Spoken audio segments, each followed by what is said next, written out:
ce qui est des questions religieuses, de votre religion, de votre pratique, venez me poser la question. Pour ce qui est de votre vie, vous êtes parfois mieux placé que le fait religieux doit être analysé sans Dieu. Parce que le fait religieux est un fait social total. On ne peut l'expliquer que par le contexte, par l'économie et par le social. Quand on n'ose pas dire la vérité, donnez la parole aux femmes. Il y a une femme. Je ne parlais pas de vous. Vous allez au Sénégal, vous ne verrez jamais au Sénégal, même si vous leur payez des milliards et des milliards, qui va prendre des bons pour les gens. Il n'y a pas cette culture, il n'y a pas cette éducation religieuse. La plupart de ceux qui vous disent qu'ils font du djihad, la plupart de ceux qui veulent, c'est la célébrité.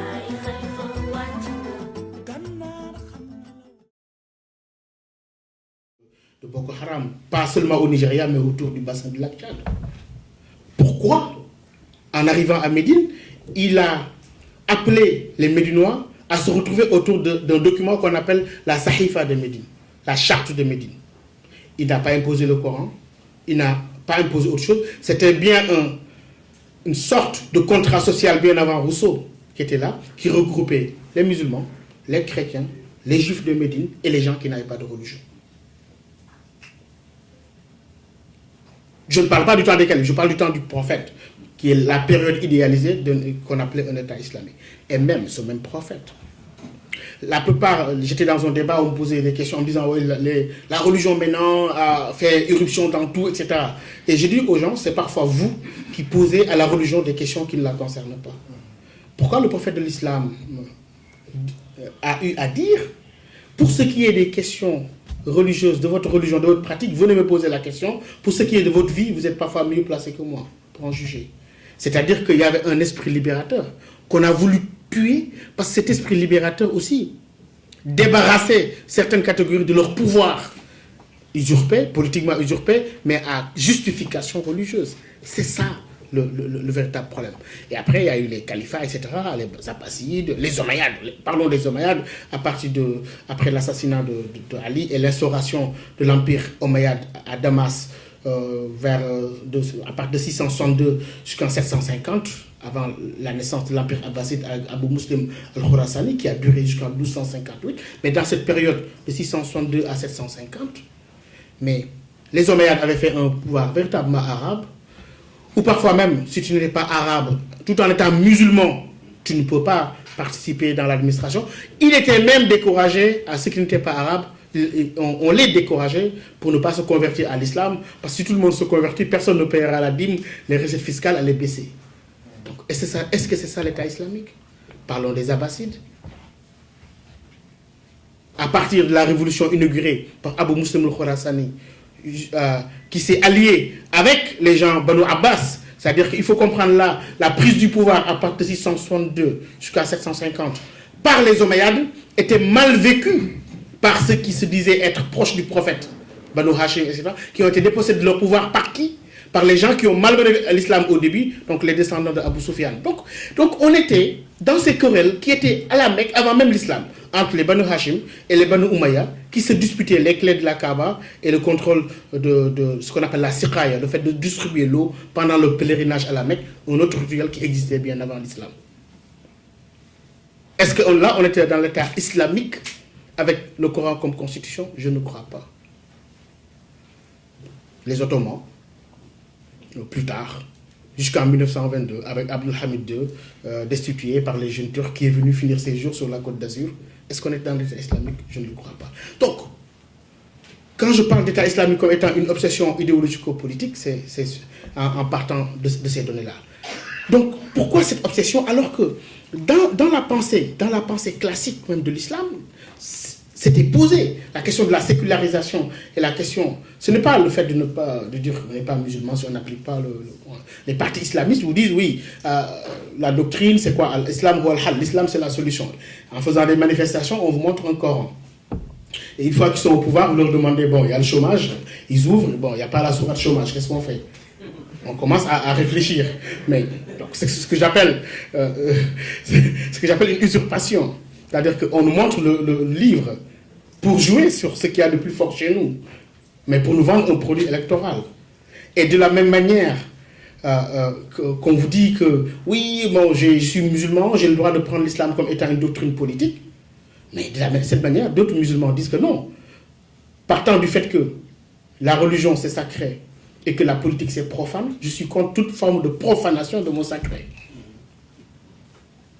Et ce que un des disciples d'Ibn Taymiyyah, qui est l'un des plus durs, Ibn Taymiyyah, qui est l'inspirateur du salafisme, etc., qui a inspiré l'ouvrage là que peut-être, je ne sais pas si les frères Kouachi ont lu cet ouvrage ou pas, As-Sarim al-Masloul ala Shatim Rasoul, l'épée brandie devant celui qui insulte le prophète. C'est un ouvrage qui est téléchargeable dans les sites salafistes. Il a un disciple qui s'appelle Ibn Qayyim al-Jawziyya, qui a écrit A'lam al-Muwaqqi'in an Rabbil Alamin. Et qu'est-ce qu'il dit? On lui pose la question suivante. C'est quoi la charia? Il répond par un mot. Al-Sharia, il y a le maslaha. Al-maslaha, c'est pas le maslaha chez nous, la compromission comme on dit. Non. Al-maslaha, il dit la charia, c'est quoi? C'est tout ce qui peut, en un instant T, dans une société donnée, peut garantir l'intérêt général. Et il dit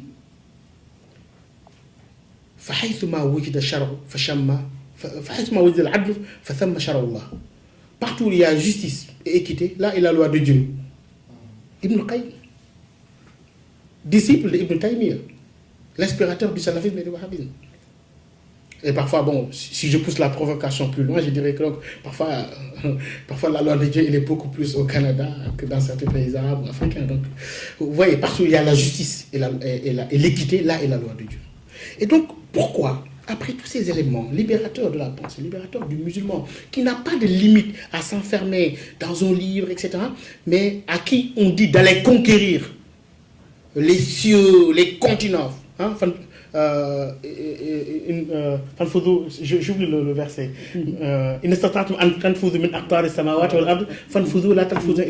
Allez explorer les cieux. Pourquoi aujourd'hui donc, dans certaines écoles, en manipulant cette idéologie, ouais, la biologie c'est haram, non, il ne faut pas enseigner l'évolution. Alors quand on a posé la question à Averroès Ibn Rushd sur la philosophie, on a dit, est-ce que la religion a à avoir peur de la science? Il dit non, parce que la vérité ne saurait jamais contredire la vérité. Et Al-Haq, c'est Dieu, donc je n'en ai pas peur. Et qu'est-ce qui se passe alors? Est-ce qu'on est dans une forme maintenant de crise d'identité, d'une crise politique, crise intellectuelle, ou bien on est dans cette facile, parfois, manipulation des symboles religieux pour des motifs politiques, avec une exacerbation inouïe des conflits internes au sein des musulmans. Aujourd'hui, c'est le Yémen, où l'Arabie Saoudite, qui a peur que ce conflit arrive chez elle, parce que détenant aussi une minorité chiite, entre 10 et 15%, notamment dans la région de Sharqiya, qui est la région pétrolière en Arabie Saoudite. Donc la bataille que mène l'Arabie Saoudite au Yémen, c'est une guerre préventive pour que cela n'arrive pas chez elle. Et, ironie du sort, en même temps, les puissances occidentales, qui sont encore entrées dans des inconséquences qui vont nous amener des problèmes plus tard. La manière qu'ils nous avaient créé Ben Laden, qu'ils ont aidé pour combattre les Russes en Afghanistan, ils sont en train d'aider, ils sont en train de s'appuyer sur des milices chiites en Irak et en Syrie pour combattre Daesh. Et au Yémen, on combat des milices chiites avec un monde sunnite. On implique le Maroc, l'Arabie, la Jordanie et d'autres pays, etc. Voilà les inconséquences que nous... Et là-dedans, qu'est-ce qui est islamique là-dedans? Non, rien. C'est politique, guidé par des intérêts bassement politiques et matériels et économiques. Et je me pose la question finalement, est-ce que le fameux choc que prophétisait Huntington, finalement, ne s'est pas passé à l'intérieur même ce qu'il appelle le bloc musulman, qui finalement, lui-même, Huntington, à la fin de sa vie, dans une interview dans le New York Times, il dit, j'ai évolué. Non, finalement, quand je regarde les choses, là, ces musulmans-là, c'est pas un bloc cohérent. Finalement, c'est une conscience, mais sans cohésion. Sur la crise malienne, ce qui est très intéressant, c'est que quand on voit, donc Al-Qaïda, qui a complètement changé de stratégie depuis l'expérience afghane. Al-Qaïda va plus s'embarrasser en prenant la cause de cause globale, totale. Al-Qaïda maintenant se contente d'un fait très simple. Il attend qu'éclatent des crises locales, ethniques, tribales, etc. On y met la couverture islamique. On commence à amener quelques petits problèmes. on pousse l'Occident dans le piège de l'intervention. L'intervention produit encore de la radicalisation et le mal est installé. Ce qu'ils ont fait exactement. Le nord du Mali, la rébellion Touareg qui date de très très longtemps, avant même l'indépendance du Mali. Parce qu'il y a un document de 1957 qui a été adressé à l'administration française en disant « Si vous nous laissez ce pays indépendant, nous n'accepterons jamais d'être rattachés à Bamako, notre culture elle est arabe, on est dans une autre... » etc. Donc, la rébellion des années 90, et on retrouve les mêmes acteurs qui traversent les mêmes crises, mais en changeant de casquette. Il y a Ali, le fondateur de Ansar Dine, donc, qui a fait allégeance à AQMI, Al-Qaïda au Maghreb islamique, etc., et qu'on a vu au nord du Mali, était l'un des acteurs de la rébellion Touareg des années 90. C'est Amadou Toumani Touré qui le nomme vice-consul du Mali à Jeddah, là où il a pu faire ses réseaux et revenir. Et après, vice-consul à Jeddah, il devient fondateur de Ansar Dine, un mouvement salafiste, etc. Et là aussi, je pense que c'est très, très important de s'arrêter là-dessus. Et on voit Ansar Dine, Al-Qaïda au Maghreb islamique et le foisonnement de ces mouvements. Rapidement, on a vu le Moujao émerger. Le Moujao, c'était une réaction ethnico-communautaire des Noirs contre AQMI, où on jugeait qu'il y avait beaucoup d'Algériens qui dominaient et qui étaient racistes par rapport à certains Noirs. Ils ont créé le Moujao avec certains Mauritaniens, etc. D'ailleurs, le Moujao a complètement disparu. Maintenant, on a la Katiba, la phalange des Moulathimines, qui ont fait allégeance avec d'autres, qui ont créé Al-Mourabitoun. Al-Mourabitoun qui veut dire les Almoravides. Pour faire une résurgence de ce passé où les Almoravides sont venus islamiser l'Afrique subsaharienne. Je reviens sur mon propos favori, hein. C'est-à-dire que ces musulmans africains, ou ces Africains musulmans, parce qu'il faut débattre de qu'est-ce qui précède quoi, sont encore dans cette spirale où, depuis qu'on les a appelés, dans certains documents du monde arabe, les maillons faibles de la Oumma, donc il faut les islamiser, il faut leur amener le véritable islam. Qu'est-ce qu'on fait? On s'attaque à Tombouctou, on détruit les mausolées. Et des mausolées, j'ai écrit un papier après cela sur montrer les mausolées qui existaient à Médine. C'est le même wahhabisme international qui détruit les mausolées, qui a voulu même détruire le mausolée du prophète. N'eût été l'intervention des Turcs. Alors qu'est-ce qu'on fait? On détruit Tombouctou. C'est quoi Tombouctou? D'ailleurs, la maison d'édition qui a publié mon livre, qu'on a lancé, on l'a appelé Tombouctou en mémoire. Tombouctou, c'est la contribution des Africains à la civilisation islamique. Tombouctou, c'était ce coin où tout le monde venait apprendre l'islam à plein milieu du Moyen-Âge, où Tombouctou comptait plus d'étudiants que la Sorbonne. Tombouctou, c'est tout cela, c'est cet espace-là. C'est-à-dire qu'en détruisant cela, c'est une négation d'un apport possible du monde noir à cette civilisation qu'on nous dit islamique ou arabo-islamique, ce que je recuse très souvent. Je dis, mais c'est exagéré de dire arabo-islamique parce que ceux qui ont fait la civilisation musulmane, la plupart c'est les Persans. Ghazali est persan, etc.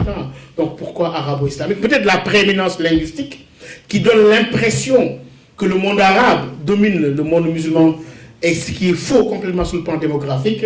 Quand on fait le classement, le premier pays arabe qui arrive dans le classement en termes de nombre de musulmans, c'est l'Égypte en 8e position après le Nigeria. Donc, moins de 20% de la Oumma domine la Oumma par le biais de la prééminence linguistique, eu égard à son rapport avec le texte coranique, qui finalement, en sacralisant le texte, on sacralise la langue et les hommes. Et ce n'est pas seulement le fait des Arabes, les Africains eux-mêmes sont dans une forme de complexe pour tout ce qui vient du monde arabe. Alors que sur les questions fondamentales qui nous interpellent aujourd'hui, comme ces défis sur la paix et la sécurité, nous avons eu Cheikh Moussa Kamara de Gankel, que j'ai cité à mon ami Tarek. C'est mon ami, attention. Cheikh Moussa Kamara de Gankel, qui, au 19e siècle, écrit un ouvrage fabuleux. C'est Aktharu Raribina fil Jihad, mimman yuhibbuna dhuhur wa mulk al-ibad, wa la yubaluna biman yuhluk fi jihadihim min al-ibad.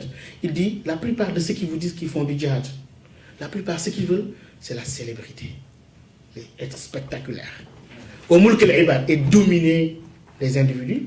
Et en fait, c'est des gens irresponsables. Ils s'en fichent complètement du nombre de tués, des gens qui perdent la vie avec ce qu'ils appellent eux-mêmes le djihad.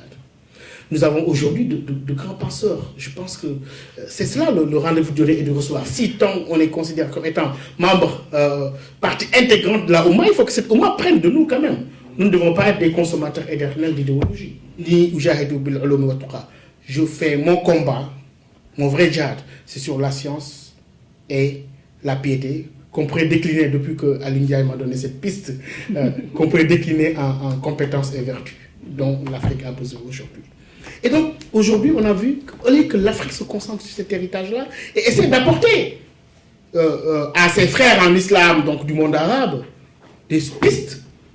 Nous empruntons les mêmes idéologies qui ont fait des dégâts là-bas. Au lieu de proposer une alternative, nous importons une crise.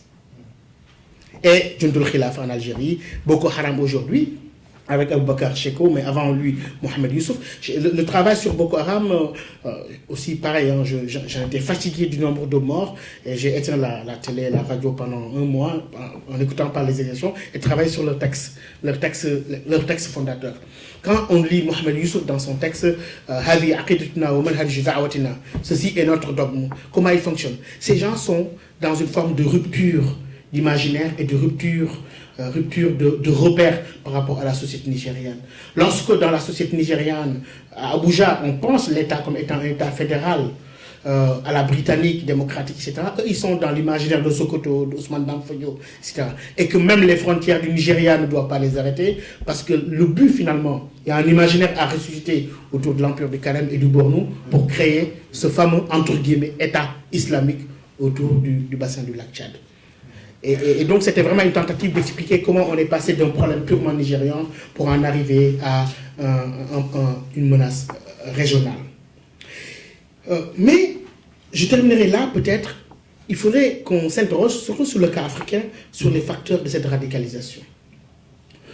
Je suis allé à l'Union européenne, je suis allé aux Nations Unies, je leur ai dit, vous voulez faire des stratégies Sahel? Tout le monde en parle aujourd'hui, stratégie Sahel. Il y a la stratégie intégrée des Nations Unies pour le Sahel. Je l'ai dit au Forum sur la paix et la sécurité que Gadio avait organisé à Dakar. Vous avez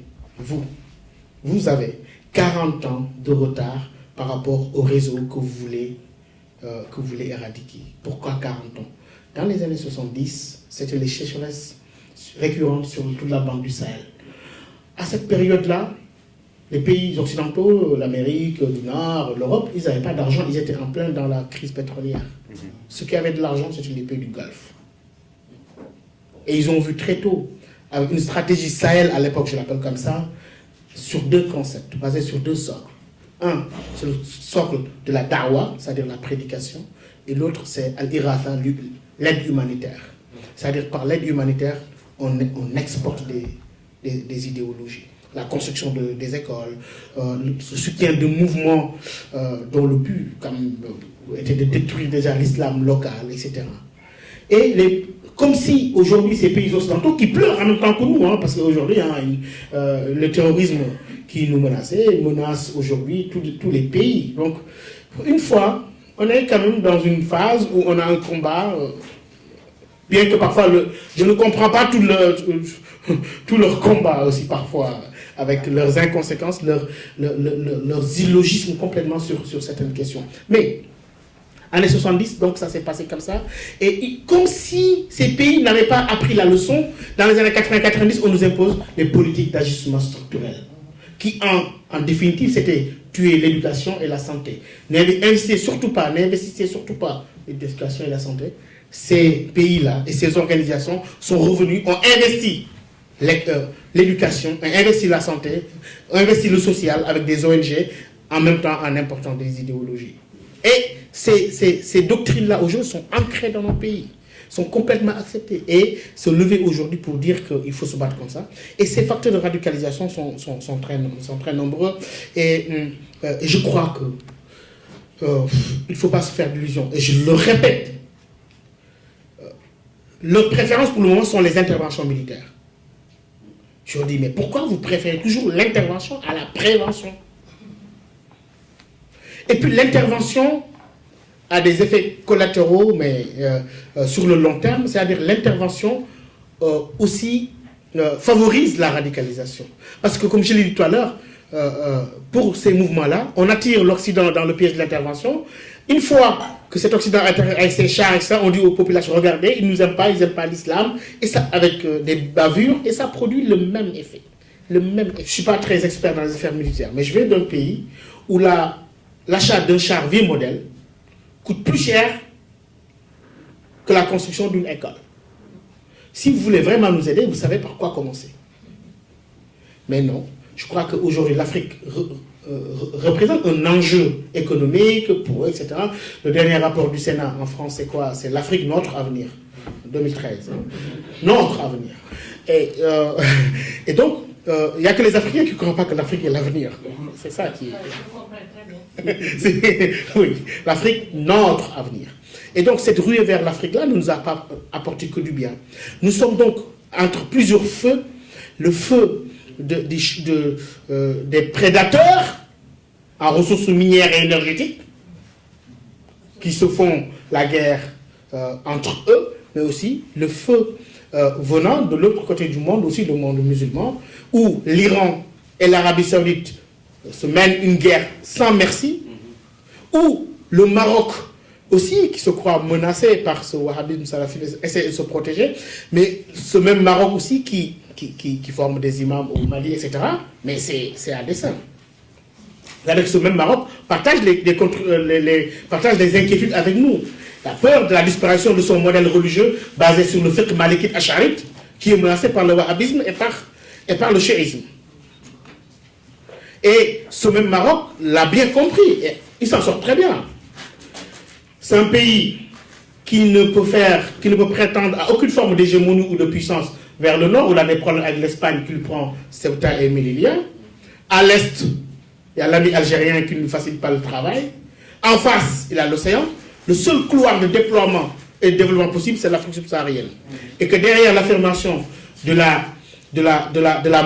l'africanité du Maroc, il y a l'affirmation de la marocanité du Sahara. Mais ils ont bien compris. Et moi, je les félicite. Non, ils ont bien compris. Ils ont de la vision. Donc, on est dans cela. Et nous, dans tout ça, quelle est notre vision? Je ne vois pas. On est en même temps, on est en train de se jeter le discrédit sur nous. En même temps qu'il y a une élite formée à l'Occident, une autre élite qui est formée aussi au Moyen-Orient, se jette la balle. Alors, les uns traitent les autres d'aliénés. Et ceux qui sont issus des écoles coraniques, arabes, etc., disent que l'élite occidentalisée est complètement aliénée parce qu'elle est formée en Occident. Mais elle oublie qu'elle-même, cette élite-là arabisante, elle est aussi aliénée.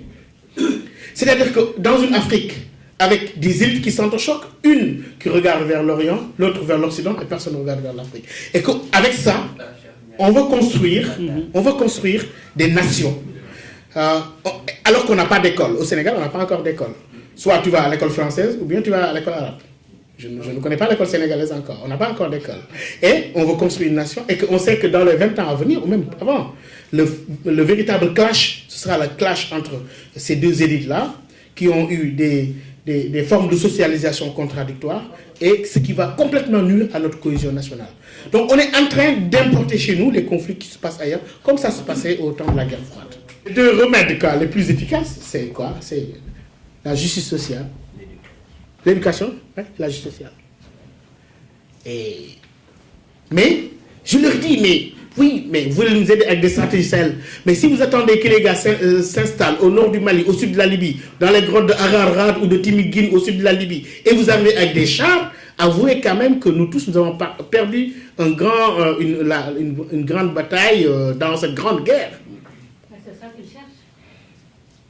Peut-être.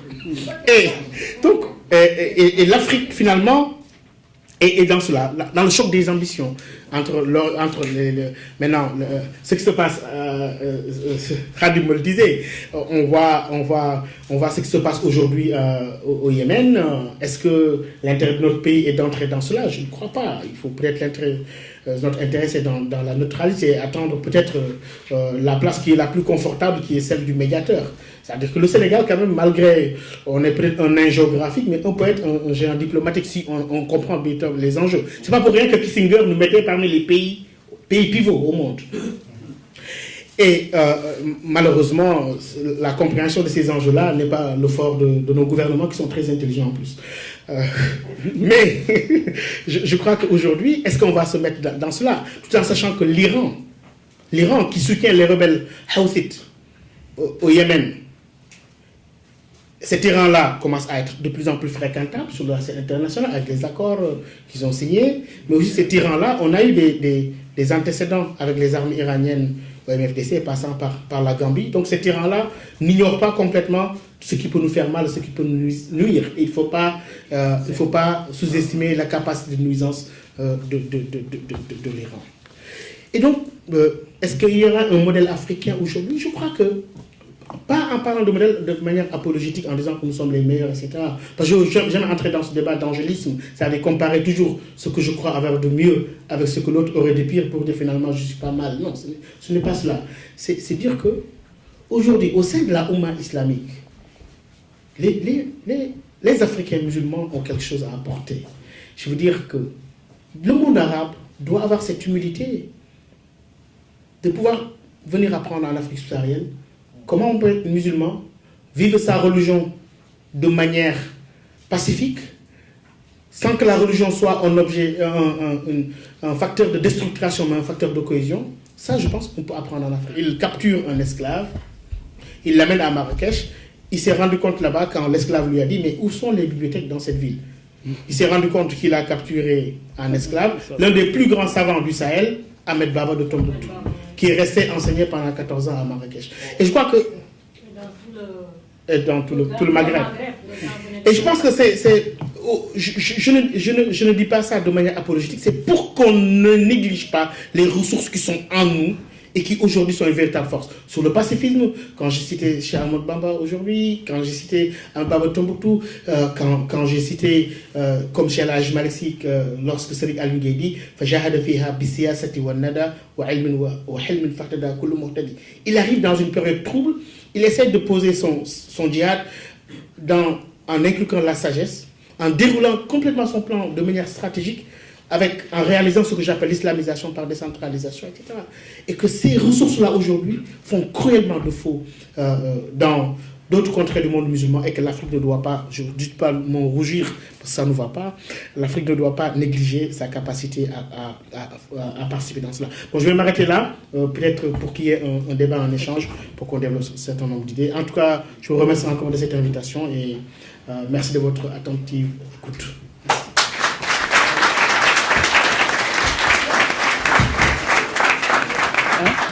Premièrement, féliciter le groupement général des Sénégalais du choix du conférencier. Parce que moi, je n'ai pas grand-chose à dire. Je veux juste exprimer la très grande satisfaction que j'ai d'apprendre je n'aime pas le mot expert parce que la définition que j'en ai n'est pas très très flatteuse. Mais disons que c'est des conférences comme ça qui rehaussent d'une certaine façon la communauté, parce que je vois que ce n'est pas quelqu'un de complexé, n'est-ce pas? Parce que souvent, dans nos contrées là-bas, il y a beaucoup de gens qui sont complexés, qui ne font même pas la distinction entre le fait qu'ils sont aliénés, soit par l'Occident, soit par l'Orient, mais bon...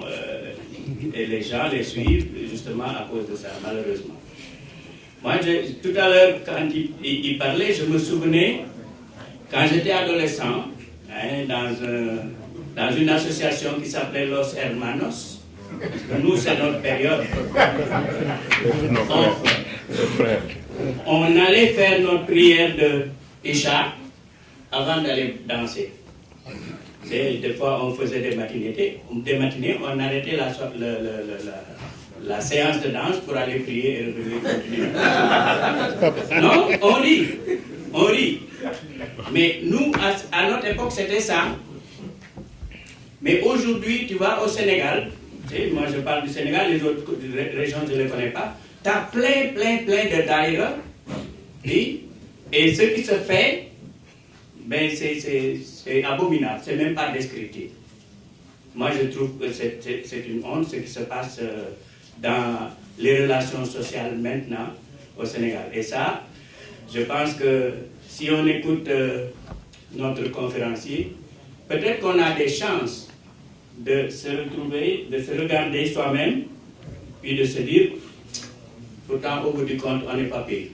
Je me suis retrouvé dans votre discours et bon, je pense que nous autres aussi, avec les connaissances que nous avons, dans les milieux où nous allons, il faut que nous manifestions que nous sommes aussi porteurs de connaissances dans certains domaines, et ne pas se retenir de ne pas l'exprimer. Merci beaucoup. Okay?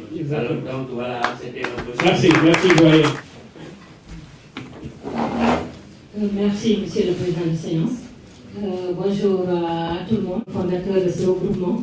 Nous les félicitons aussi d'avoir assuré la relève et de faire en sorte que ce bébé que nous avions mis au monde le 26 février 1994 connaisse aujourd'hui, fête aujourd'hui son anniversaire de maturité, c'est-à-dire cette 21. Donc, le président Ibrahim Sakho, nous tous nous félicitons. J'ai dit bienvenue aussi et félicitations à notre conférencier, effectivement, de cette brillante présence. Et aujourd'hui, je me demande si c'est vraiment avec Daesh, Boko Haram, tous les mouvements radicaux, que l'islam se définit. Et je pense que si on en arrive là, on est tombé dans le piège que George Bush cherchait.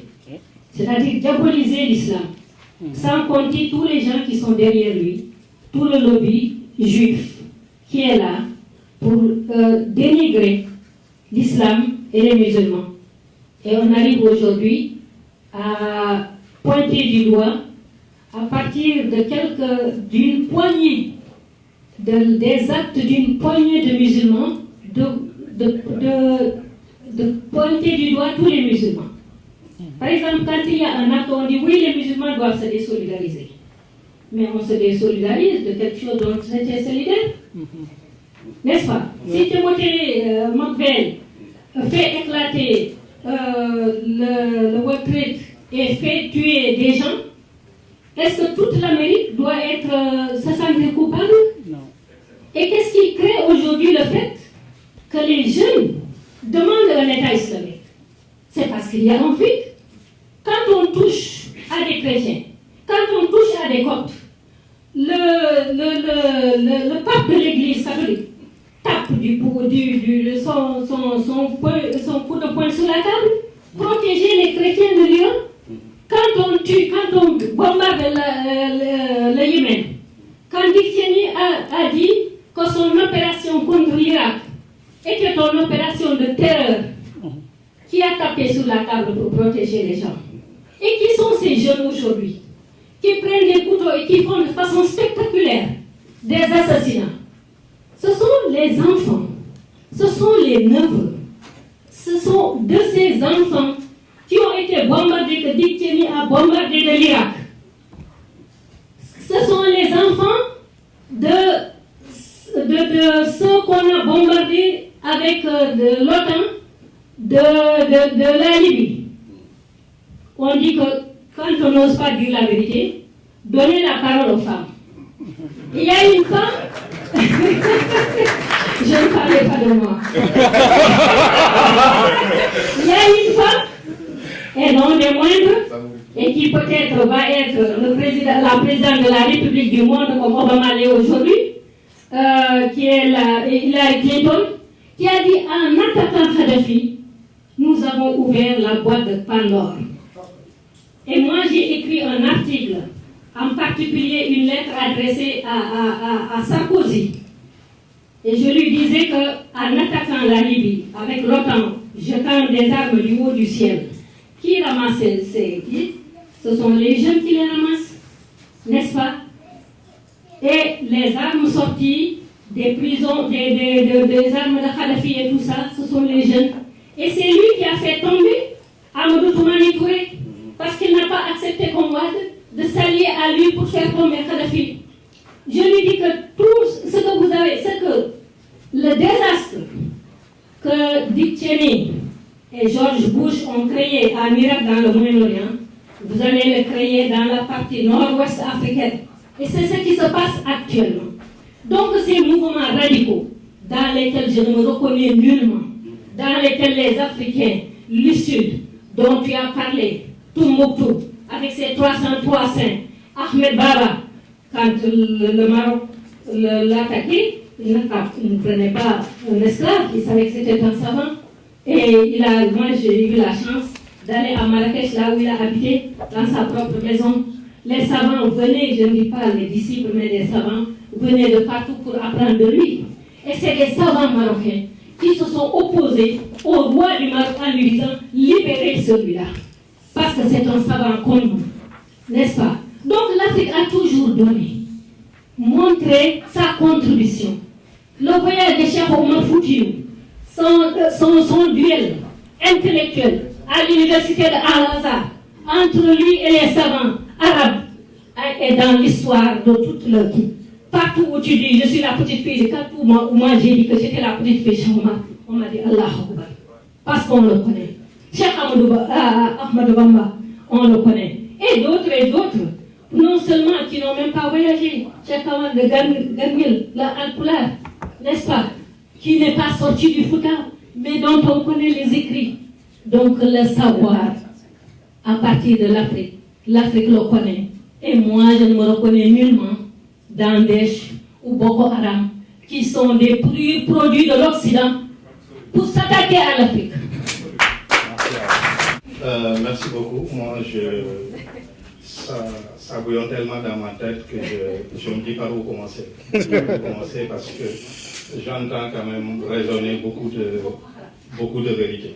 Beaucoup de vérités sur beaucoup de choses. Sur le problème de la perspective de la territorialité. Et que cette dynamique-là de se réinventer. Vous avez défini une certaine dichotomie d'aliénés entre l'école occidentale et l'école arabe, et qu'il y a cette fossé-là qui est là, qui fait qu'on ne se retrouverait pas en fait l'africanité ou la sénégalité. Et qu'il y a cette dynamique-là de refondation, de se réinventer, dans cette perspective-là où il faut arriver à se réinventer et puis à créer quelque chose de nouveau. Et puis en ne partant pas du néant. Moi, ça fait partie d'une de mes préoccupations, de réflexion, de se dire que, et c'est bien au niveau du Boko Haram que ce que vous aviez défini, que de dépasser, disons, la notion de cette frontière-là importée de 1885, la conférence de Berlin, qui fait et que cette résolution-là qui revient, qui voudrait qu'on dépasse cette territorialité-là qui existe et qu'on revient dans nos grands ensembles. Et que la réflexion serait, est-ce qu'il ne serait pas pertinent à ce niveau-là, en fait, de partir de cette perspective de refondation, de se réinventer et de créer quelque chose de nouveau. On pense en français et que parfois, sur plusieurs choses, on a été formé par cette école-là qui en réalité, on se retrouve pas. Et que pour beaucoup, des problèmes qu'on rencontrerait et qui pourraient découler sur ce radicalisme-là, entre autres. Je dirais souvent, il y a quand même en fait cette dynamique qui fait que parfois on se sentirait, disons, carrément perdu, parce que et que pour beaucoup c'est comme si on quitterait l'Afrique, on est tout à fait très à l'aise parce qu'on est dans cette moule occidentale-là dans laquelle on est formé. Et que nous qui sommes ailleurs, le seul défi qui se poserait à nous, ce serait ce défi-là d'adaptation. Dès qu'on s'adapte, et puis on excelle parce qu'il n'y a pas de problème dans ce sens-là. Ça c'est un, et puis cette perspective-là de se réinventer, de dépasser cette notion de territorialité, est-ce que ça ne devient pas une pertinence? Et que face à ce radicalisme-là, ou ces tentatives de radicalisation, est-ce que il n'y a pas ce besoin-là de trouver de la place dans ce fossé-là qui s'est créé et que vous avez défini à face entre ces dichotomies-là d'aliénés, disons, du monde arabe occidental. Ça, c'est la première chose. Récemment, le maire Oder a pris la décision de mettre en place, présentement, c'est un numéro de téléphone qui a suscité, disons, beaucoup de controverses dans ce sens-là, c'est ce centre de prévention-là contre le radicalisme.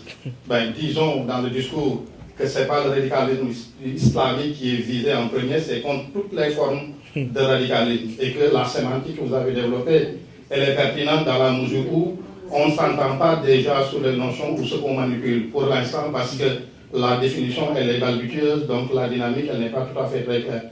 Et que la question, ben, ce que je pose à moi et à tout le monde, quelle est cette prise de position-là qu'il faut déjà prendre face à ça, parce que créer un centre de prévention, parce que justement, vous le disiez tantôt, que la solution, c'est la prévention, la justice sociale d'une part, et peut-être l'éducation, et que je trouve qu'il y a des voies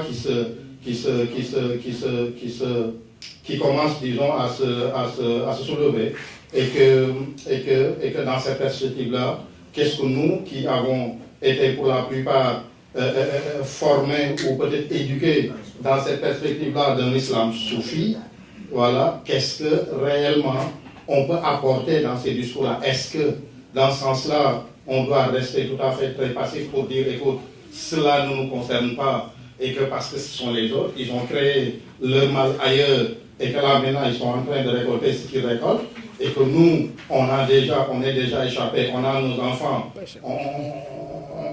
on développé, disons, cette résilience-là et ce travail-là avec nos enfants, ou bien est-ce qu'on a une voie à porter, à faire comprendre, et comment est-ce qu'on doit arriver au niveau de la stratégie, de faire comprendre, de porter ce modèle-là, qui nous vient carrément, disons, de ce qu'on a ramené de chez nous, et qu'on sait, on a une conception, on a une définition de l'islam, on sait ce qu'on vit avec l'islam. Merci.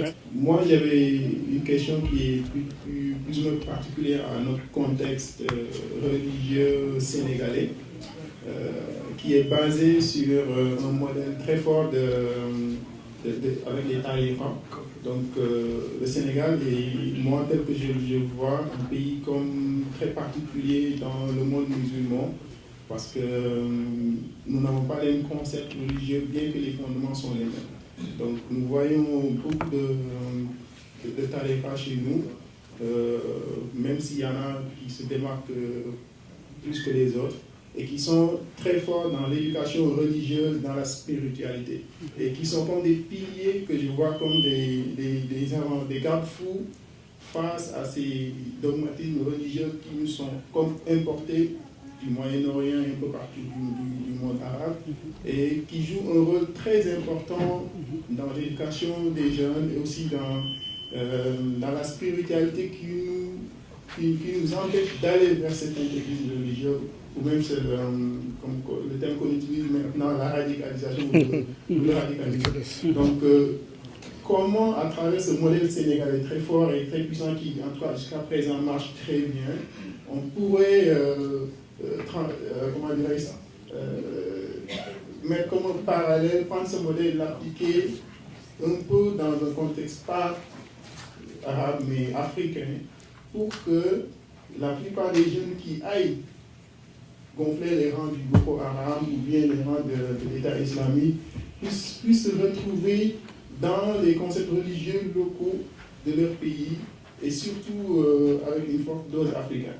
Moi, je pense que le modèle sénégalais, c'est pas parce que nous sommes sénégalais qu'on dit, mais nous avons un modèle très fort, très puissant, basé sur ces dogmes religieux de talibans, qui, je n'ai pas peur de dire, qu'ils sont des garde-fous contre cet individu religieux. Comment ce modèle pourrait être, pas parachuté, mais implanté dans un contexte africain pour que ces avancées qu'on connaît avec Boko Haram et tous les autres groupes tout autour puissent être freinés et même éradiqués une bonne fois pour toutes. Merci. Merci. Merci, professeur. Je m'appelle Talango, je suis de l'Université de Thiès. Je suis ici dans le cadre du PCVR. C'est quoi le PCVR? Programme bourse canadien pour des bourses francophones. Okay. Ah, ok, merci. Donc, après mes remerciements, le calife a un peu marché sur ma langue. Donc, depuis que je suis là, il y a deux mots à chaque fois que je regarde la télévision, le journal, la radicalisation et souvent la laïcité. Et à chaque fois, j'ai du mal. Je me dis que ces gens-là qui sont en train de parler de la laïcité surtout, ils pouvaient aller chercher dans le monde des pays exemplaires et éviter ces gens-là parler de la laïcité. Pourquoi? Parce que je me disais que j'ai la même définition que vous sur la radicalisation. Rupture avec la société. Mais ce que je vois ici au Canada, où nous sommes, des jeunes qu'on dit radicalisation. Si vous faites des enquêtes, heureusement qu'il y a des gens de la sécurité qui sont. Si vous faites des enquêtes, ce ne sont pas des enfants qui sont nés de parents musulmans. C'est des gens, selon l'organisation de la société, se sentent frustrés. Mais on ne dit pas de radicalisation par rapport à votre définition, mais c'est parce que par rapport à là où ils vont, c'est chez les musulmans. Et ça me fait mal, je me dis que ce problème-là, on peut le régler facilement au Canada. Là, je vais parler du modèle sénégalais, de la laïcité même. On me parle de laïcité ici, mais non, qu'est-ce que c'est que la laïcité? Moi, je pense que ce qui se passe ici, c'est quoi? Les gens croient quelque chose et ils veulent que, forcément que personne ne croit à autre chose. Mais je me dis que si la laïcité était appliquée, c'est-à-dire si le modèle sénégalais était appliqué, le Canada serait le meilleur pays. J'ai dit non, je vous jure. Bon. Parce que vous circulez dans la rue, vous voyez des gens qui font n'importe quoi. C'est leur religion. Moi, je porte quelque chose, musulman, j'entre, on me regarde. Ah, c'est le contexte. Laïcité, moi je parle du modèle sénégalais. Tout à l'heure, il y a un compatriote, il a parlé un peu du problème des daïras. Je vous dis, les daïras, comme les califs, les conflits sont des modèles régulatifs qui permettent de retenir les jeunes. Chaque vendredi, vous entendez des jeunes qui vont jouer au Khadra, d'autres vont à daïra. C'est des modèles qui peuvent. Vous voyez des gens qui sont, des jeunes qui sont perdus, mais c'est à partir des daïras qu'ils se retrouvent. Si tel était le cas au Canada, non, quand je dis tel était au Canada, c'était qu'il y ait des milieux qui permettent des gens de s'exprimer. Mais moi, je regarde la télé, mais je me dis, attends, on évite des gens qui parlent de l'islam. Je dis non, il y a d'autres gens qui peuvent parler. On ne peut pas être parti jugé parti. On est dans le modèle canadien et là, regarde, faisons des enquêtes des jeunes qui se radicalisent. Ce ne sont pas des enfants qui sont nés de parents musulmans, ils ne connaissent pas la religion. Vous allez au Sénégal, vous ne verrez jamais un Sénégalais, même si vous leur payez des milliards et des milliards, qui va porter des bombes pour tuer les gens. Parce qu'il n'y a pas cette culture, il n'y a pas cette éducation religieuse chez nous. Merci, je vous remercie. Je voudrais remercier le regroupement pour l'opportunité qu'on nous offre d'avoir ces débats de haut niveau. Quand j'ai lu d'ailleurs, je te remercie encore du travail excellent que vous avez fait aujourd'hui. Et je suis très agréablement surpris parce que quand j'ai lu le titre et j'ai vu radicalisme islamique, la première réaction que j'ai eue, c'est il y a du sens commun, il y a du sensationnel et c'est tendanciel. C'est ce que j'ai lu tout de suite. Et j'étais durant toute la semaine, je réfléchissais à ça. Et quand je vois votre argumentaire, et surtout l'introduction, qui a commencé par une déconstruction avant de faire une reconstruction, qui n'a pas voulu se limiter au sens commun, parce que le sens commun, il n'y a pas de profondeur dans l'analyse. Il n'a pas voulu se limiter à cette phrase radicalisme islamique très aimée par les journalistes, parce que ça vend. Et le tendanciel qui est l'enjeu politique, et le politique est le plus dangereux de tout être sur Terre, parce que quand il dit quelque chose, c'est pour changer les idées, pour pouvoir agir après. Donc quand j'ai vu radicalisme islamique, je me suis dit, là je pense qu'il y a un problème, mais l'argumentaire que vous avez développé me rassure. Et j'aimerais poser une question que je ne peux poser que de cette manière. Le meilleur moyen d'échapper au sens commun, aux journalistes, c'est de revenir au terme, les mots à la racine. Radicalisme vient du mot radix, qui est racine. C'est des gens qui sont restés à la source d'une théorie. Ils ne veulent pas en évoluer, ils veulent être radicaux. Et ça, c'est vraiment la conception française. Quand un Français vous dit « vous êtes un radical », il pense que votre pensée n'a pas évolué. Il s'attaque à votre idéologie. Il n'est pas en train de dire que le geste que vous faites est un geste violent. Bien sûr, aujourd'hui, il y a une association entre le fait que vous avez des idées qui n'ont pas évolué, le fait que vous êtes violent, on fait une association pour nuire l'islam encore plus. Mais quand un Français, et c'est pour ça qu'Alain Finkielkraut dit souvent que l'islam est un problème pour la France, que l'idéologie de l'islam pose un problème dans la citoyenneté française, parce que c'est un Français qui parle. Et quand un Français parle, le mot radicalisme est né en 1840. Et j'aimerais juste vous dire une chose, et vous allez voir, en 1840, être radical, ceux qui se disaient qu'ils sont radicaux, ils disaient être radical, c'est vouloir que la République, appuyée sur le suffrage universel, ait pour but l'amélioration morale, intellectuelle et physique de tous. Ils le disaient contre l'Église. Pour eux, on devait revenir aux valeurs radicales aux choses. Alors ma question c'est celle-là. Est-ce qu'on peut reprocher aux musulmans de vouloir tenir à cette corde? Le Cheikh Ahmed Bamba disait que c'est la corde incassable, que la corde incassable c'est le Coran et la Sunna. Est-ce qu'on peut nous reprocher, nous, par notre idéologie, qu'on veut tout le temps revenir aux sources? Parce que ce retour aux sources, pour nous, dans le monde de l'islam, c'est quelque chose de bien. On revient à nos sources, à nos valeurs. Mais de l'extérieur, quand on nous regarde, on nous dit ils sont en train de se radicaliser encore. Est-ce qu'on peut échapper à ça? Est-ce que le Français, quand il parle de radical, pour lui, c'est quelqu'un qui est enraciné dans ses valeurs propres? Est-ce qu'on peut toujours nous dire, dans une logique progressiste, soit vous êtes des extrêmes, vous êtes à gauche ou à droite, et c'est là la lecture française de gauche ou droite. Vous êtes de gauche ou de droite, vous êtes des extrêmes. Vous évoluez votre pensée, vous progressez, là vous n'êtes plus des radicaux. Est-ce qu'on peut continuer à nous reprocher ça? Et c'est pour ça que je préfère la définition anglo-saxonne qui parle plus de radicalisation, avec les théoriciens comme Weber, Tocqueville, qui pour eux, le fait religieux doit être analysé sans Dieu. Parce que le fait religieux est un fait social total. On ne peut l'expliquer que par le contexte, par l'économie et par le social. Et c'est là, nous Africains, c'est là où nous devons regarder. Parce qu'en regardant le fait social sans Dieu et analyser ça comme étant un fait purement politique, économique et social, on verra qu'on ne parlera plus de radicalisme islamique, mais on parlera de phénomènes de radicalisation dans des groupes précis qu'on retrouve dans certains pays. Et de là, on va comprendre encore qu'il y aura beaucoup de problèmes de fractures sociales. Au Mali, on a les deux groupes ethniques qui expliquent beaucoup de choses. On verra beaucoup de problèmes d'exclusion sociale. Et quand on étudie l'immigration et les difficultés d'intégration, et le fait que ce sont les fils immigrés qui sont les plus emprunts à poser des actes, on va y voir ça.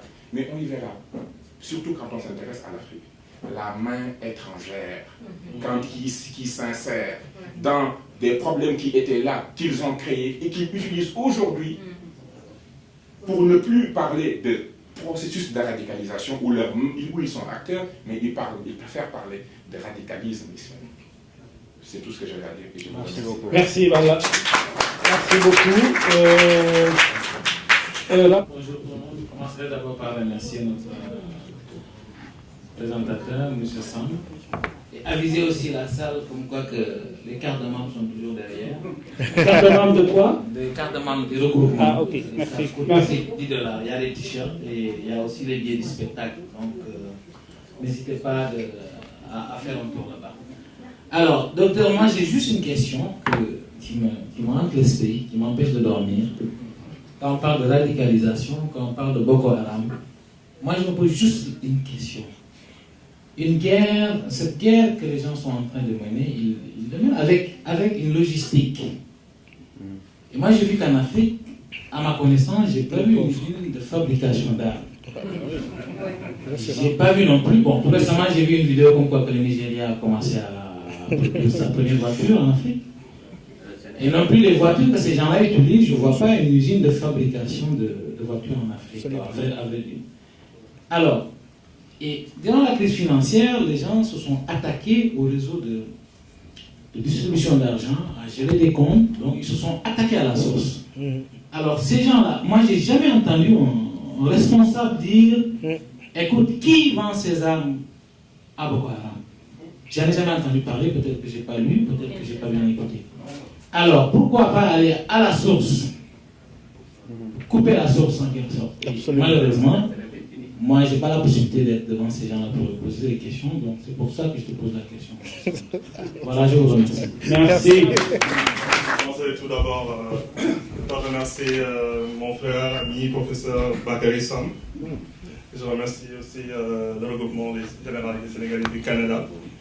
Donc je pense que tout a été déjà dit. Moi, je vais juste rajouter quelques informations et puis poser une question pour moi qui m'interpelle.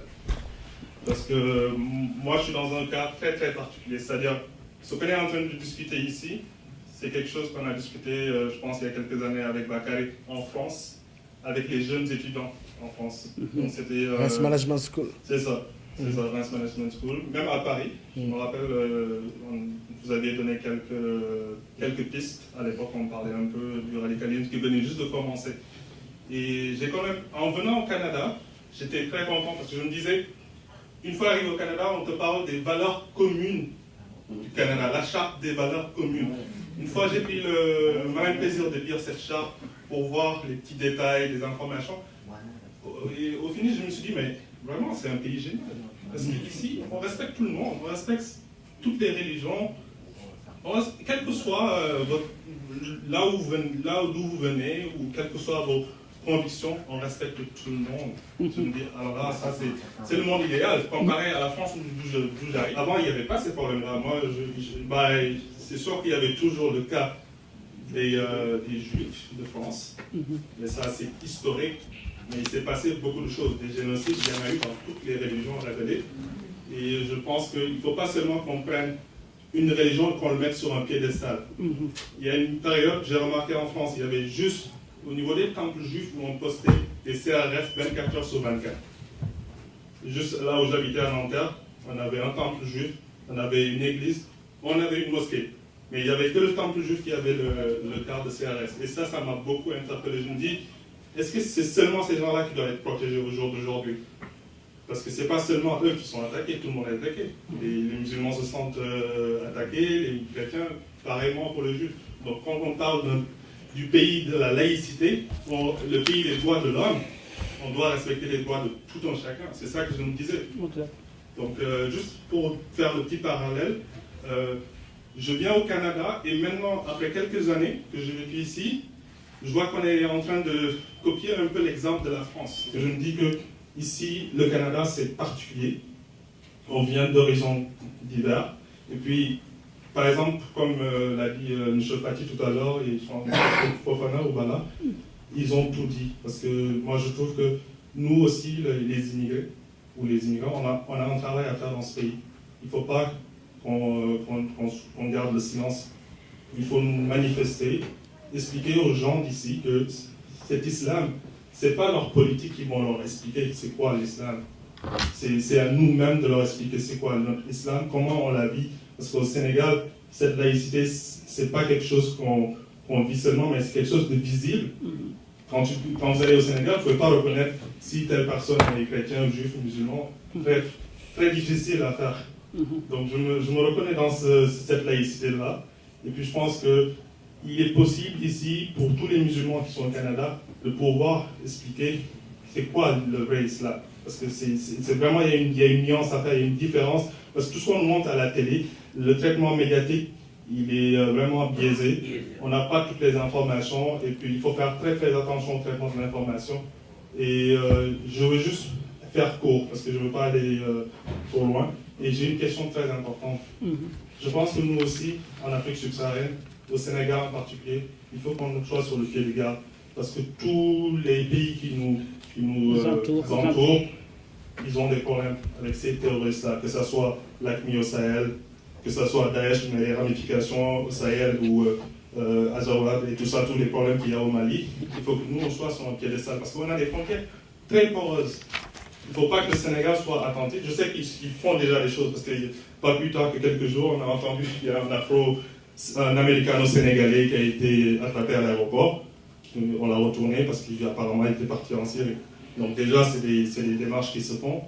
Je pense que les histoires de loups solitaires, il se peut qu'on en ait. Il ne faut pas qu'on se voie la face, mais il faut aussi, nous, dans nos pays, qu'on fasse le travail et qu'on qu'on continue, parce que ce qu'il dit tout à l'heure, le jeune homme, par rapport au daïra, par rapport au khadra, c'est vrai que ça retient les jeunes, parce que je ne vais pas dire que c'est un islamisme soft, mais c'est des enseignements qui n'enseignent pas la violence.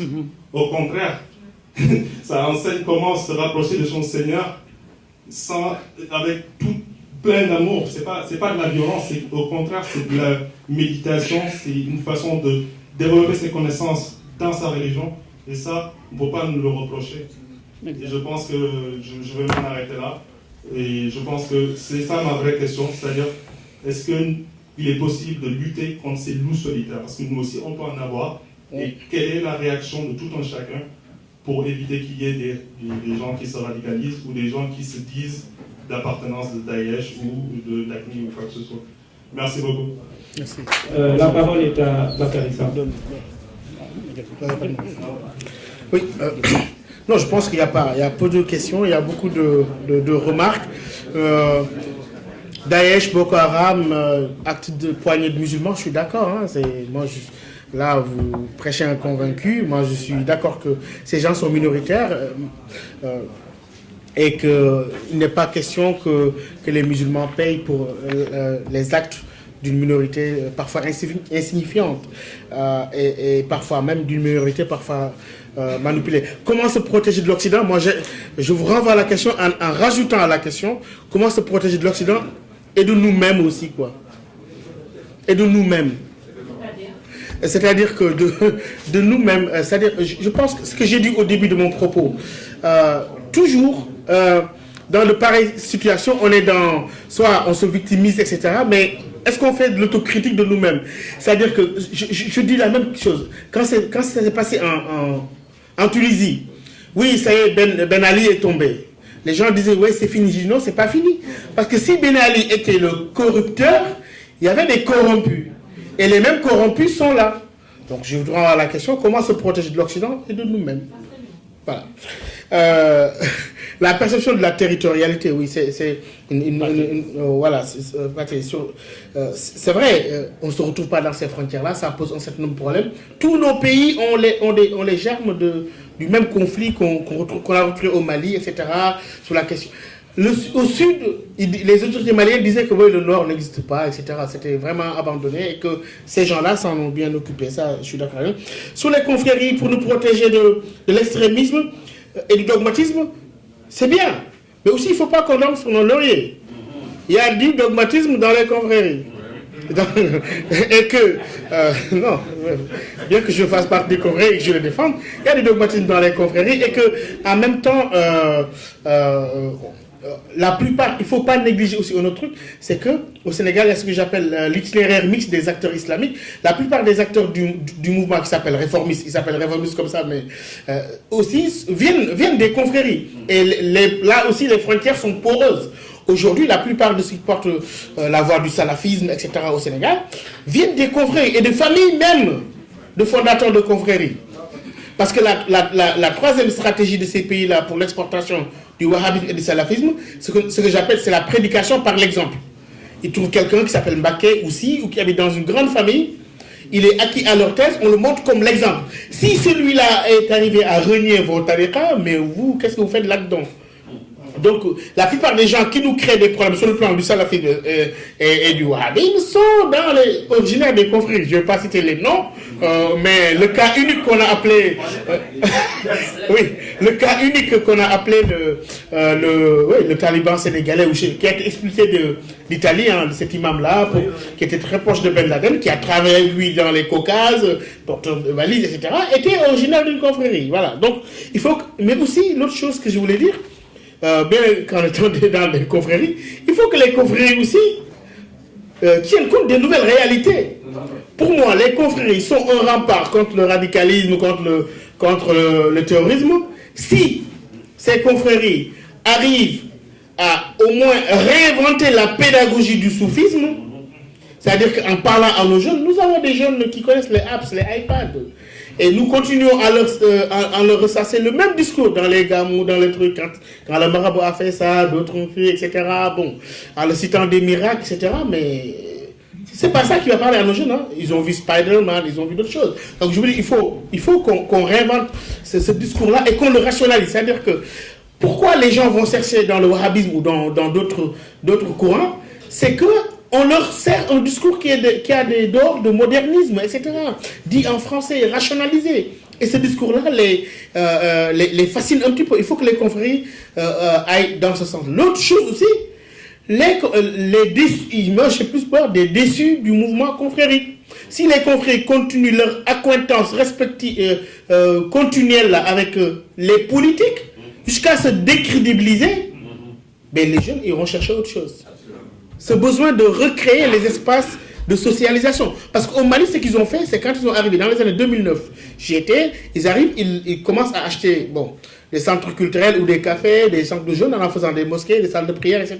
Et on en arrive à perdre les cadres de socialisation traditionnels qu'on avait dans nos sociétés au profit de nouvelles formes de regroupement.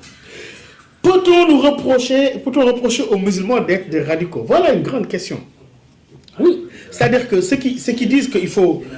quand le terme même utilisé par Cheikh Ahmadou Bamba, Cheikh El Hadji Malick, il parle de salaf as-salih, qui a donné le salafisme, hein, dont on parle aujourd'hui. Salaf salih, le salafisme, ça vient de ce mot, salaf as-salih. Donc imiter les pieux anciens. Moi je suis d'accord. Mais il faut les imiter jusqu'au bout. C'est-à-dire, imitons-les jusque dans leur manière de prendre en charge les questions de leur temps avec le niveau de réflexion de leur temps. C'est ça mon salafisme. C'est-à-dire que si on doit les imiter dans l'accoutrement, peut-être qu'ils portaient un pantalon court, ils avaient une barbe, je ne sais pas, j'en sais rien. Imitons-les jusque dans leur manière responsable de prendre en charge les questions de leur temps. Ce qui est très iqbalien, dans le sens, est-ce qu'il faut opposer la fidélité au mouvement? Moi, je crois que la fidélité est dans le mouvement. L'islam est une religion de mouvement. Ce prophète a bousculé des croyances, a bousculé des états. Nous aussi, nous devons bousculer des croyances, nous devons bousculer des états d'esprit, y compris c'est des états d'esprit qui ne sont plus avec notre temps. Donc, je suis d'accord à être salafiste, mais jusqu'au bout, dans le sens où je dois imiter les pires anciens, jusque dans leur manière de prendre eux-mêmes les questions de leur temps. Je suis d'accord, il ne faut pas seulement protéger des communautés au détriment d'autres. Moi, j'appelle ça, c'était ma réaction après les histoires de Charlie ou avec toutes ces manifestations en France, ce que j'appelle l'indignation sélective. Moi, si on s'attaque à un juif ou à un arabe ou un noir ou un je sais pas, qu'importe, pour moi, c'est la même chose. C'est cela. Il faut éviter ces formes d'indignation sélective qui, à mon avis, explique parfois des frustrations communautaires. Mais il faut le faire jusqu'au bout. Il faut, de la même manière que je me soulève lorsqu'une communauté, ma communauté est touchée, je me soulève lorsqu'une autre communauté est touchée aussi. Voilà. Donc, je suis parfaitement d'accord avec vous là-dessus. Bon, je crois que Sénégal, ok, on est protégé, il y a les confréries, etc., mais vigilance. Mais il y a, au Mali, en 2010, on disait que ouais, ça ne pourrait jamais arriver ici, hein, en 2010 déjà, 2009. Et il y a le rapport que j'ai produit qui s'appelle Radicalisme religieux et menaces terroristes au Sénégal. Bon, on était qualifié vraiment d'alarmistes à l'époque, etc. Mais je crois qu'on ne peut pas, du moment où l'idéologie qui a poussé à la destruction des mausolées de Tombouctou existe chez nous, l'opérationnalité, parfois, c'est une question de circonstance.